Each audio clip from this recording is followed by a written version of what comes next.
Enquanto vivermos cercadas de pessoas nesta vida, todas nós saberemos o que é sentir decepção e mágoa. Mas nesse Demos Vogimus nos lembra que isso não significa que precisamos nos tornar amargas. Se você quer continuar caminhando em liberdade, precisa continuar caminhando em perdão, deixando essas questões nas mãos de Deus.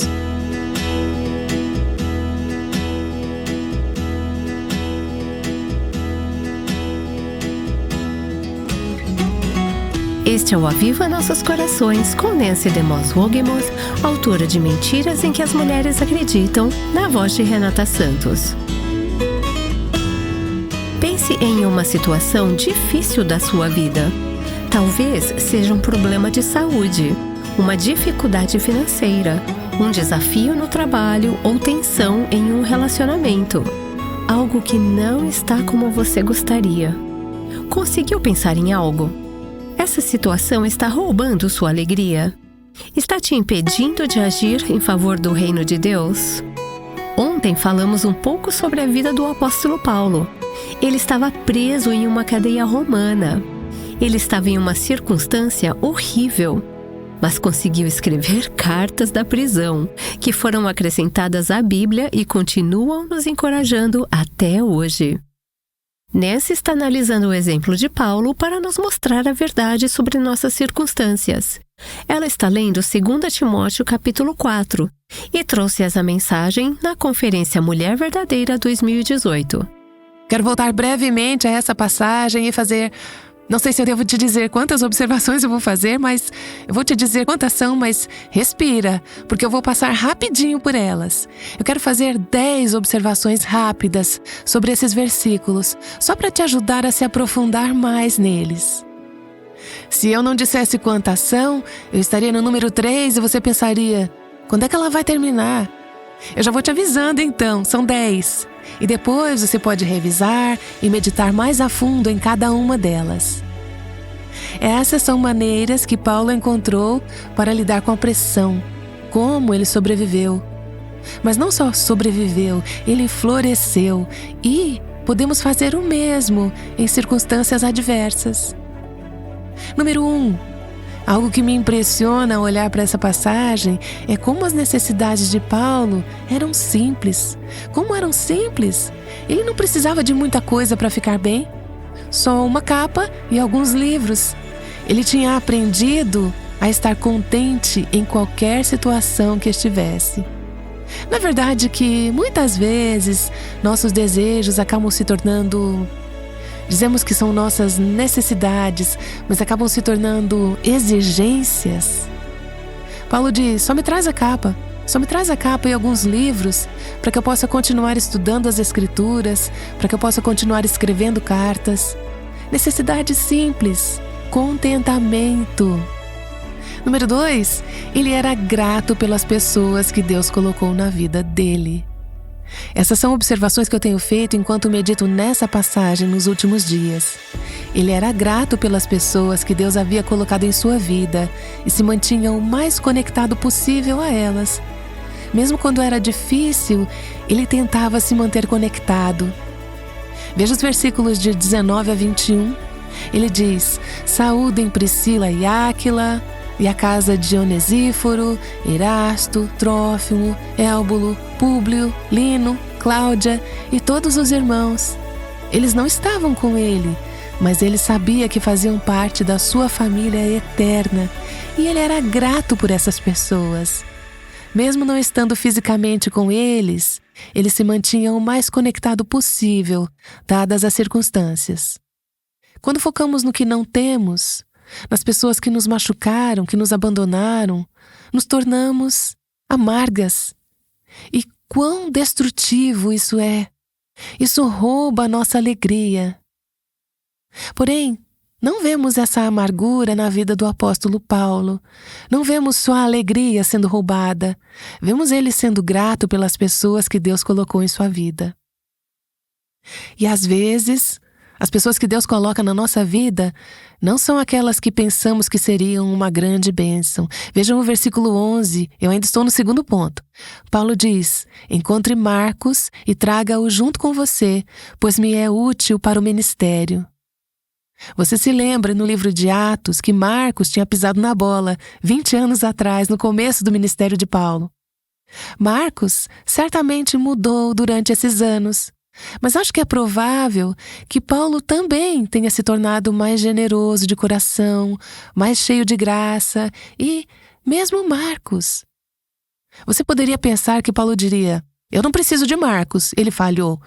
Mas ele disse: traga Marcos com você, ele é muito útil para mim no ministério. Ele amadureceu e foi acolhido. E Paulo era grato pelas pessoas que Deus colocou na sua vida. Número 3, ele se recusou a se vingar dos seus ofensores. Alexandre o ferreiro me causou muitos males.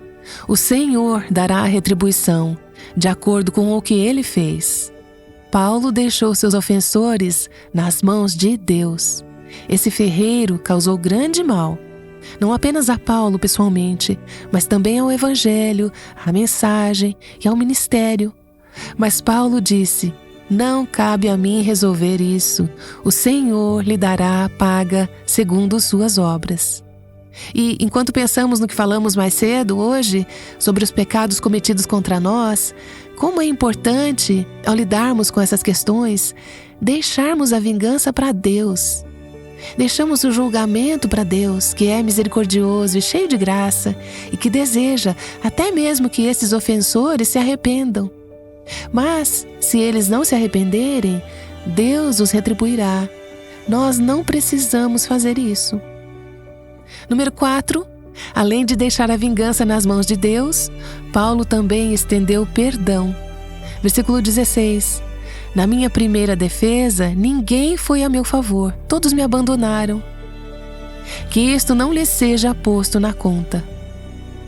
Isso é o coração do perdão, é abrir mão do direito de exigir pagamento.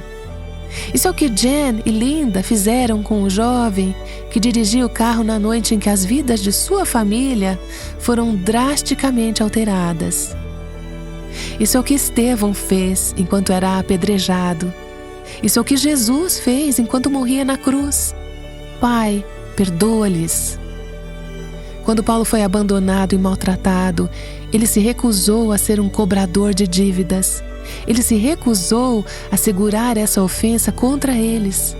Que isso não seja levado em conta contra eles. Eu não vou ser um cobrador de dívidas. Eu não vou guardar essa mágoa contra este homem, contra esses homens que me negligenciaram, que me abandonaram.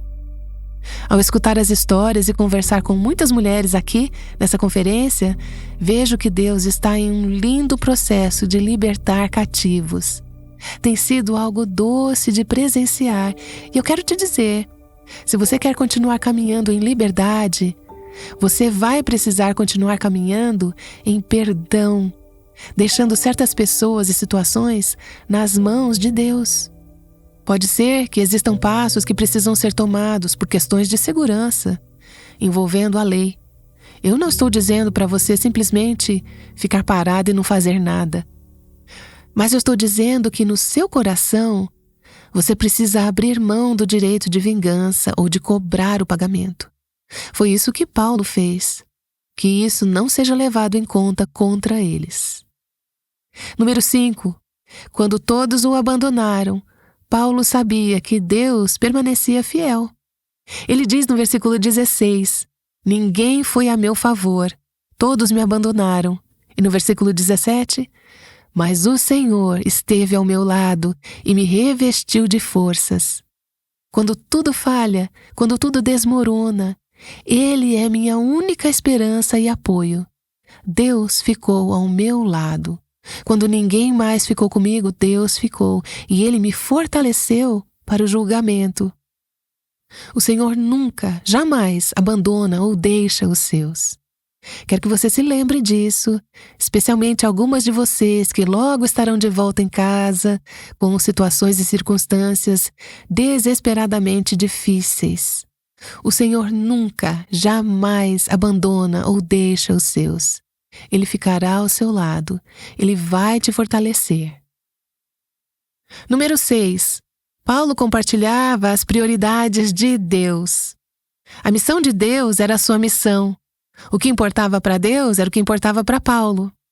Veja o versículo 17, Paulo diz: Mas o Senhor esteve ao meu lado e me revestiu de forças para que, através de mim, a pregação fosse plenamente cumprida e todos os gentios a ouvissem. Pense em Paulo no fim da sua vida, ele sabendo que seria executado. Não acha que ele poderia querer fazer uma sessão de autocomiseração? Vamos focar em mim, isso é sobre mim. Como posso contar a minha história? Como posso fazer com que as pessoas me ajudem a ser justificado? Não.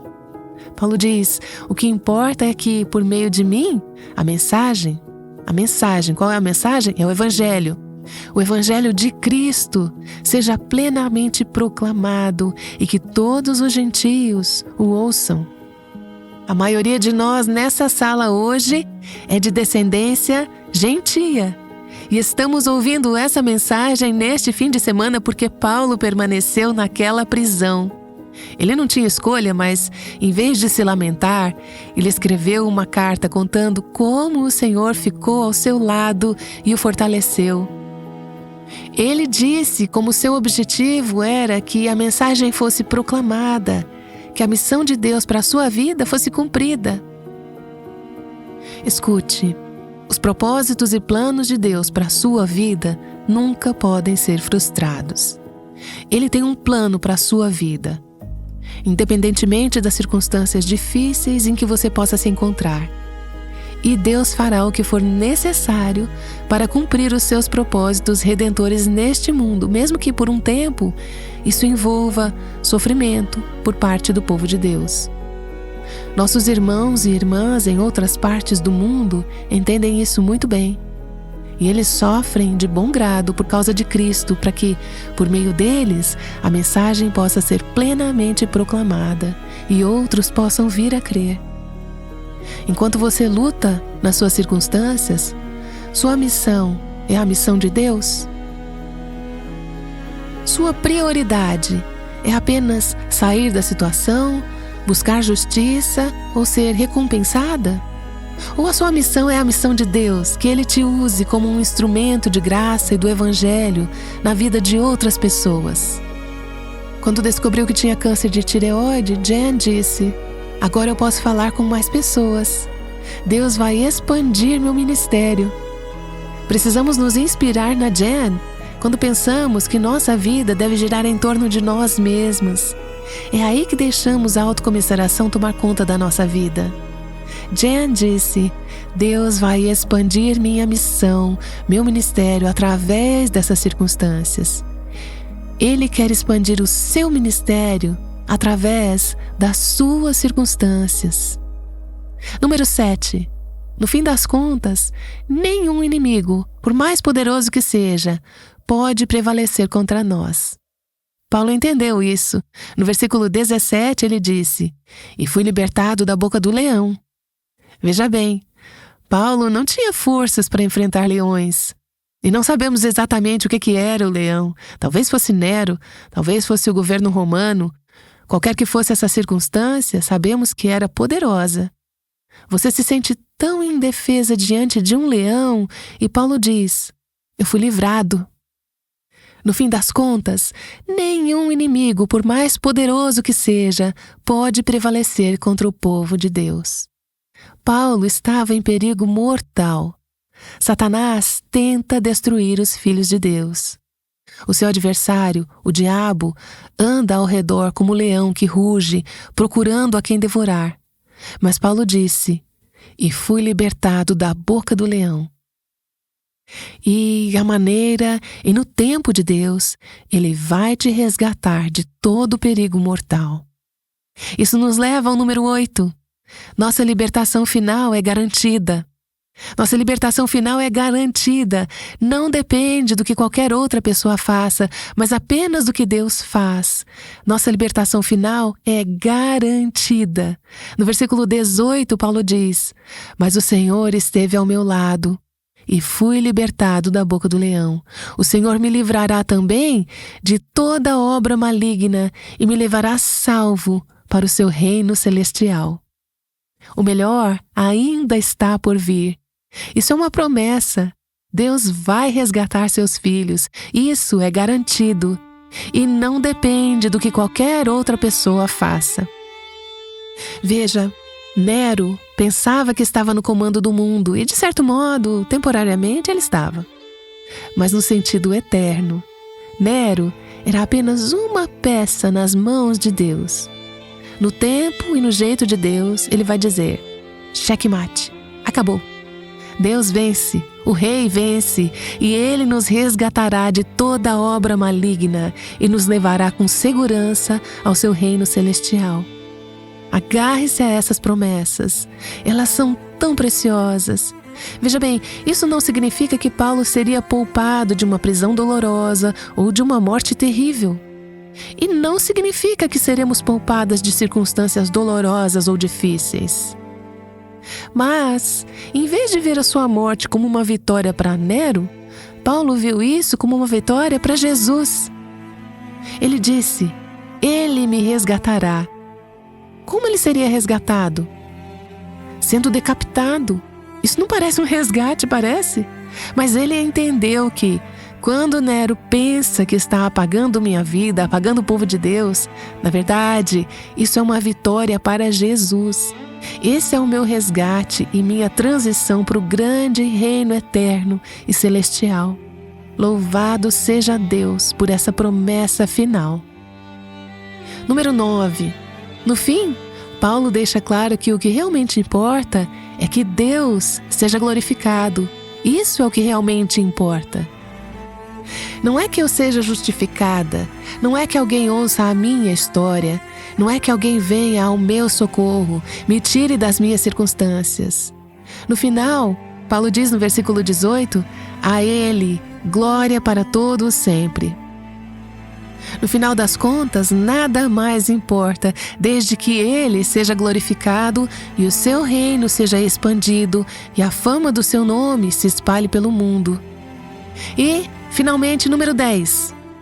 Até o fim, nas piores circunstâncias, Paulo manteve o seu foco em Cristo e nos outros. E não é o contrário do que costumamos fazer? No meu caso, quando enfrento situações difíceis ou dolorosas, e nem estou falando de algo como o que Paulo passou ou que algumas de vocês estão passando.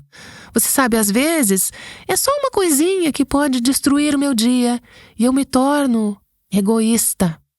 Mas aqui vemos Paulo em meio a tormentos excruciantes e perseguições, focando em Jesus e nos outros. Veja o versículo 22. O Senhor esteja com o seu espírito. O seu aqui é singular. Ele está falando com Timóteo. O Senhor esteja com o seu espírito. Ele está ministrando graça para o seu filho na fé. Você não acha que ele poderia dizer: será que você pode vir ministrar graça ao meu espírito? Mas ele diz: não. O Senhor esteja com o seu espírito. A graça seja com vocês. Esse vocês é o plural. Quem é esse vocês? Todos que estão lendo essa carta. Somos nós. A graça seja com vocês todas. Sua prisão foi uma oportunidade de encorajar outras pessoas com a presença de Cristo. O Senhor esteja com o seu espírito e ser um canal de graça para os outros. Quando Paulo mais precisava de graça, ele foi um canal de graça e encorajamento para os outros. Quando você mais precisa de graça, Deus quer te usar como um canal de graça e encorajamento para os outros. Temos a presença de Cristo e a graça de Cristo. O que mais poderíamos precisar? Isso não é o suficiente? Foi suficiente para Paulo. Robert e eu acabamos de terminar de escrever o nosso primeiro livro juntos. Ele se chama Você Pode Confiar em Deus para Escrever a Sua História. Para escrever esse livro, entrevistamos e conversamos com muitos amigos queridos que estão passando por situações bem difíceis, situações desafiadoras, dolorosas e complicadas. Pessoas enfrentando um casamento doloroso, um divórcio indesejado ou solidão no casamento. Pessoas com o desejo não realizado de se casar, solidão profunda, filhos adultos fazendo escolhas pecaminosas, problemas de saúde crônicos, a morte de um filho, a morte de um cônjuge, lidar com o vício do marido em pornografia. Tivemos o doce, embora doloroso, privilégio e honra de entrevistar John e Tammy Rafford, amigos de longa data e colegas do nosso ministério, 3 semanas antes de John ser levado para casa para estar com Jesus, depois de lutar contra o câncer por muitos meses. Sentamos na sala daquele casal. Tivemos conversas por telefone com outros, trocamos e-mails. Repetidamente ouvimos as pessoas dizerem: a presença e a graça de Jesus são suficientes, são mais que suficientes. Ouvimos alegria, ouvimos contentamento, ouvimos corações voltados para o ministério. Ouvimos pessoas que estavam mais preocupadas conosco do que com elas mesmas. Na verdade, isso foi tão marcante, tão impressionante, que muitas vezes, depois de terminarmos essas conversas, nós olhávamos um para o outro e dizíamos: sabe, nós queremos o que essas pessoas têm, mas não queremos passar pelo que elas passam para ter o que elas têm. A confiança em Cristo, a alegria, a doçura, a plenitude e a entrega à providência de Deus. Mas sabe como elas chegaram a esse lugar de confiança, graça e presença de Cristo? Elas chegaram lá porque confiaram em Deus para escrever suas histórias, para conduzi-las pelas circunstâncias. Acidentes de carro, morte, perda, filhos pródigos, problemas de saúde. Elas confiaram em Deus para escrever suas histórias. E Paulo diz: o Senhor esteja com você, sua graça esteja com você. Paulo sabia que o Senhor estava com ele e que a graça de Cristo estava com ele. E foi assim que ele pôde escrever uma carta como esta e ser um instrumento de ministério e graça para nossas vidas hoje. Você pode orar comigo? Eu quero te dar um momento para refletir sobre o que Deus tem falado com você. Talvez tenha um desses pontos que você pense: era isso que eu precisava ouvir. Qual é a circunstância mais difícil que você está enfrentando agora? Diga isso ao Senhor em seu coração. Você sabe o que é. Você estava pensando nisso enquanto eu estava falando e diga: Senhor, eu confio em Ti para escrever a minha história. Obrigada, porque se todos os outros falharem comigo, Tu estarás comigo, Tu me fortalecerás e me darás graça. Há alguém que você precisa perdoar? Você tem guardado mágoa contra essa pessoa? Você tem esperado que ela seja recompensada? Será que você pode entregar essa pessoa ou essa circunstância ao Senhor e dizer: Senhor, eu estou entregando isso a Ti. Eu entrego essa pessoa, eu entrego essa situação a Ti. Eu não vou mais deixar isso me definir. Quero que seja definida pela Tua graça, pela Tua paz, pela Tua presença. Senhor, eu oro para que continues trabalhando em cada um dos nossos corações. Oramos para que possamos experimentar a presença de Cristo, a paz de Cristo e a graça de Deus em cada momento, em cada circunstância, para que possamos dizer: Deus é bom, Ele é digno de confiança. E o que importa é que a Ele seja dada a glória para todo sempre. Amém.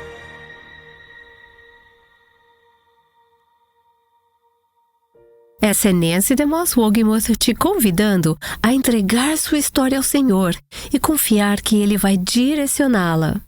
Ela trouxe essa mensagem na nossa conferência Mulher Verdadeira em 2018. O tema daquele ano foi A Verdade que nos Liberta. Na conferência, a autora, palestrante e podcaster Erin Davis comentou sobre esse tema. Eu acho que estamos na era da verdade relativa. O barulho cultural é muito alto. Nunca houve uma era de ouro da moralidade desde a queda.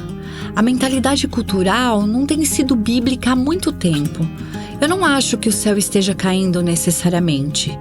Mas o que é único neste momento é essa ideia de sua verdade, minha verdade, verdade relativa e a verdade baseada em sentimentos e emoções, onde pensamos que não podemos falar a verdade porque isso pode ofender.